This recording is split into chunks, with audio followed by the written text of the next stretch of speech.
Bien amigos, tal y como habíamos anunciado, tenemos el placer de recibir en nuestro primer espacio estelar de hoy, son dos, al jurista Nanfi Rodríguez, abogado, periodista, con quien vamos a compartir el cafecito de hoy. Muy buenos días y bienvenido. Bueno, muy buenos días, complacido de estar aquí en el día. Muchas gracias, gentil. Sobre todo en un momento en que estamos promoviendo la iniciativa del Foro Constitucional, que es un espacio de sociedad civil que está debatiendo todo este tema de la normatividad de la Constitución de la República y todo este tema que subyace en el debate público del país de una reforma constitucional forzada.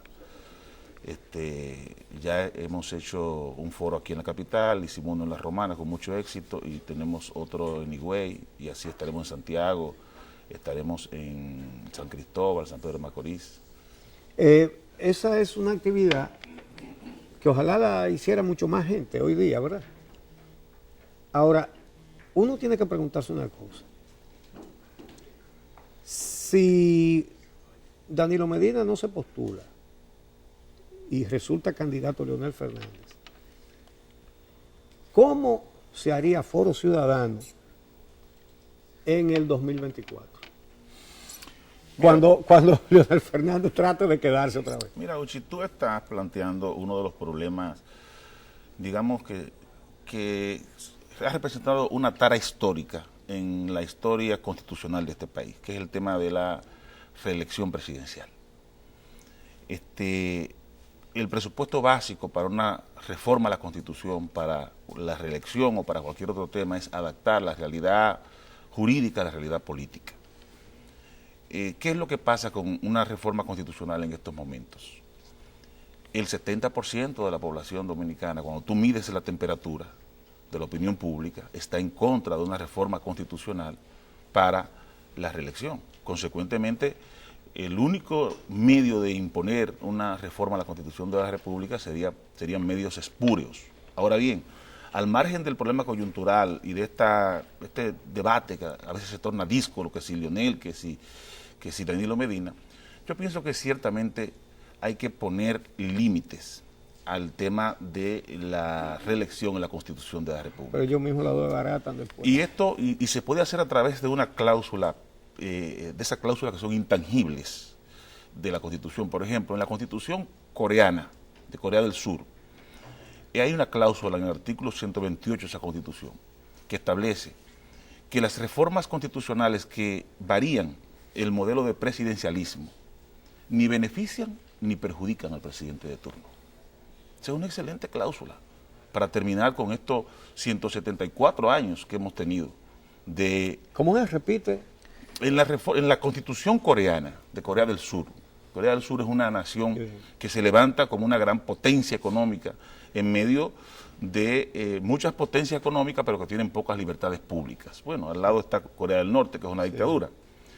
Ellos resolvieron el problema de la reelección en el año 2005 con una reforma constitucional que establece que las reformas constitucionales para variar el modelo de presidencialismo ni benefician ni perjudican al presidente de turno. Por lo tanto, el presidente no puede promover una reforma para quedarse. Pero la Constitución de la República Dominicana, que se modificó en el año 2015, establece a través de un artículo especial precisamente que la modificación que se hizo impediría que el presidente actual, si era el mismo beneficiado por la reforma constitucional del 2015, no podría reelegirse. Lo dice claramente. En el caso de Danilo Medina, la Constitución tiene un artículo especial que limitaría la participación de Danilo Medina para las próximas elecciones y aún así se promueve la posibilidad entonces de una modificación constitucional. Estamos en lo mismo, ya lo tenemos. Sí, es el transitorio 20º de la Constitución, que establece que el presidente que ejerce en el periodo 2016-2020 no puede optar para las elecciones 2020-2024. Si era el presidente del 2012 al 2010.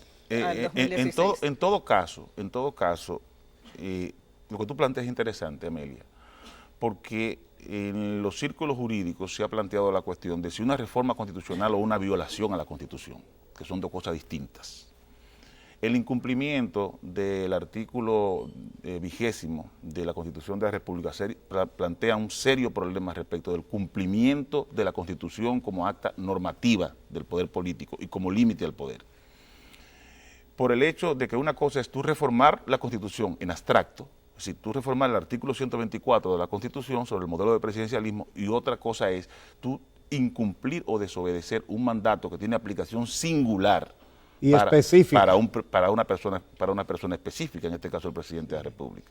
Y por eso hay juristas que han planteado incluso el tema de que ese incumplimiento de la Constitución remite a una cuestión penal, que es al incumplimiento penal de la Constitución. Es decir, los medios que se utilizan para incumplir la Constitución, que son medios muy vinculados con prácticas corruptas, y la propia Constitución proscribe la corrupción en su artículo 146, y se refieren entonces al tema del artículo 123 del Código Penal referido a la coalición de funcionarios para violar las normas jurídicas, y si esa coalición de funcionarios, por ejemplo, degenera en desórdenes económicos e institucionales, que tiene penalidades hasta de 20 años. Es decir, se ha desarrollado toda una tesis sobre el tema del cumplimiento de la Constitución. Ahora, Nafi, más allá de lo jurídico, hay que hurgar en lo político, pero sobre todo en las personalidades, en este caso, porque ¿cómo es que un presidente que lleva 2 periodos quiere otro? No se conformó con 4, lleva 8, quiere 12, pero el que tiene 12 quiere 16, y cuando cumpla 16 va a querer 24. Bueno, está anunciando un programa de gobierno hasta el 2044, y el hijo dice que para llegar al padre a través del hijo, así que estamos preparando también. ¿Usted se refiere a Leonel Fernández en este caso? Claro, bueno, está el Espíritu Santo también en turno. ¿Qué tanta ambición? Es decir, ¿por qué una gente piensa que debe gobernar para siempre? Yo no entiendo eso. Si estamos en el trujillismo todavía. Mira, sin duda que el tema de la personalidad en la política es un factor importante a analizar, y ha sido objeto de estudio. Dick Morris, varios estudiosos de las ciencias políticas han hecho estudios sobre el tema de la personalidad. Ahora bien, yo pienso que concretamente el problema de las aspiraciones o de la permanencia de alguien en el ejercicio del poder se plantea desde el punto de vista del ejercicio de la cosa pública. En el caso del presidente Fernández, el presidente Fernández ejerció la presidencia de la República ciertamente en 3 ocasiones, pero hoy día es expresidente de la República, no tiene posibilidad de poner a su servicio los recursos públicos. Digo esto, Uchi, por una cuestión, porque se manejó jurídicamente el sofisma de que si a Leonel le permitían ser candidato, había que permitirle a Danilo y a Hipólito, bajo el principio de igualdad que establece la Constitución de la República. Y ese es un asunto absurdo y risible, porque cuando tú tienes que hacer el test de igualdad, lo primero que tienes que ver es que el presupuesto que tú planteas sea idéntico, es decir, que las 2 personas estén en el mismo plano. Tú no puedes comparar las apetencias continuistas sí, pero del presidente Medina que con el deseo de volver del presidente Fernández. Que eso de que él no está en el poder, entonces no podría utilizar los recursos del Estado. Pero en su último periodo, él dijo que tenía 40.000 millones para apoyar la candidatura de Danilo, y se sintieron, y creo que eran más de 40.000. Es decir, al final tienen que permanecer ellos. Y el afán de controlar ya no mayorías en las cortes sensibles, en las que tienen que dilucidar los casos de corrupción, ya no hay mayoría, ya hay que tenerlos todos. Mira, es un objetivo que parece común, que es la impunidad. El Programa de Naciones Unidas para el Desarrollo, el PNUD, publicó recientemente su informe sobre la calidad de la democracia, que es un informe sobre cultura política, no es un análisis de coyuntura política. Los informes sobre cultura política abarcan periodos más o menos considerables, en este caso 40 años de democracia en República Dominicana, de 1978 al 2018. Y una de las debilidades que afloran es justamente esa, el tema de cómo el Poder Judicial, cómo los jueces son incapaces de contrapesar al Poder Ejecutivo, de controlar la legalidad de sus actos, justamente porque se dan estas prácticas de secuestro del poder Judicial por parte de quienes detentan el poder. Yo decía... ¿Se le puede llamar democracia a eso? Es una democracia muy defectuosa. Si tú lo analizas a la luz, por ejemplo, del modelo de presidencialismo republicano de los Estados Unidos, es una democracia que está fallando.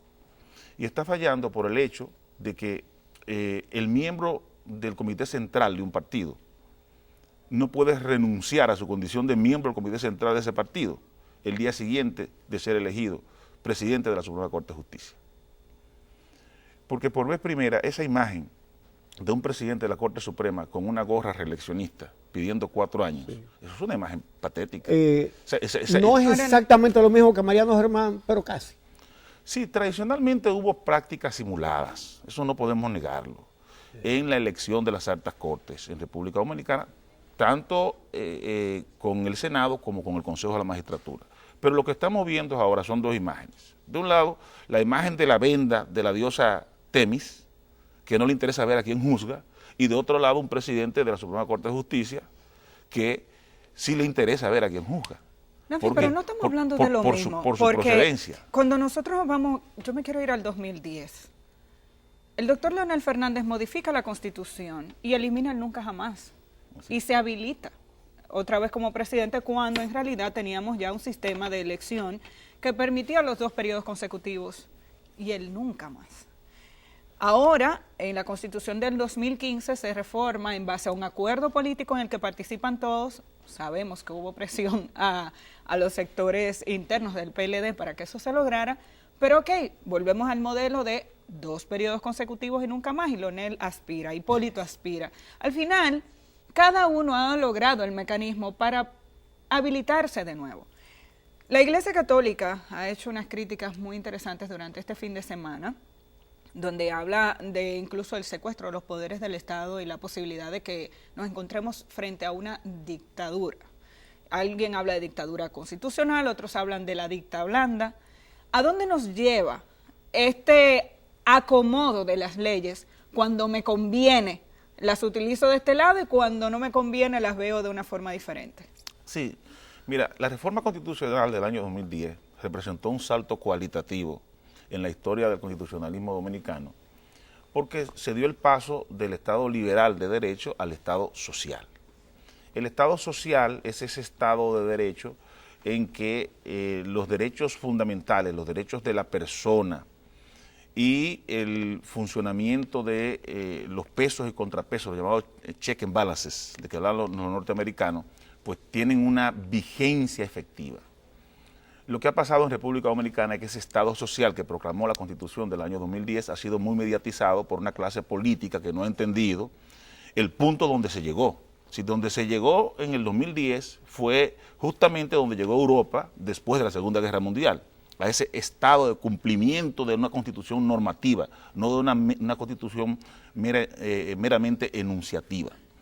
Entonces, eso ha llevado a que esa inmadurez de la clase política lo hemos visto en distintos actos. Por ejemplo, cuando se proclamó que la ley de presupuesto no era una ley orgánica, porque el PLD no tenía los votos en el Congreso. Eso es un tema controvertido. Sí. En el tema de la ley de partidos políticos y de la ley de régimen electoral, hay una clara elusión de la Constitución de la República respecto del principio de libre asociación. Si se llegó a decir que los partidos políticos eran entes públicos, como si fuesen ministerios. ¿Para qué? Para justificar el nivel de intervención del legislador en la normatización de los partidos políticos, rompiendo el principio fundamental de los entes asociativos, que es el principio de libre albedrío. Entonces, estamos hablando, Amelia, de que en República Dominicana tenemos una clase política que no ha reflexionado cuál es el estadio constitucional a que llegamos en el año 2010. Todo este problema, esta reyerta de la reelección, mantiene atrapada en las patas de los caballos de la sociedad dominicana. Aquí no se está discutiendo el problema de los derechos económicos y sociales, la seguridad social, por ejemplo. Aquí no se está discutiendo el problema de de los hospitales, los planes de retiro. Sí, eso no le importa a los políticos. El tema de los políticos es si hay reelección o no hay reelección. Exactamente. Bueno, te tenemos que invitar más a menudo por aquí, porque siempre tiene planteamientos interesantes. Se nos acabó el tiempo. Con mucho gusto. Y esperamos tenerte pronto por aquí. Con ¿no? mucho gusto, Uchi. Salud. Bueno, vamos a hacer una pausa, amigos, y en un momentito vamos a conversar con Jeromi Castro, que es el nuevo coordinador general de Participación Ciudadana. Regresamos.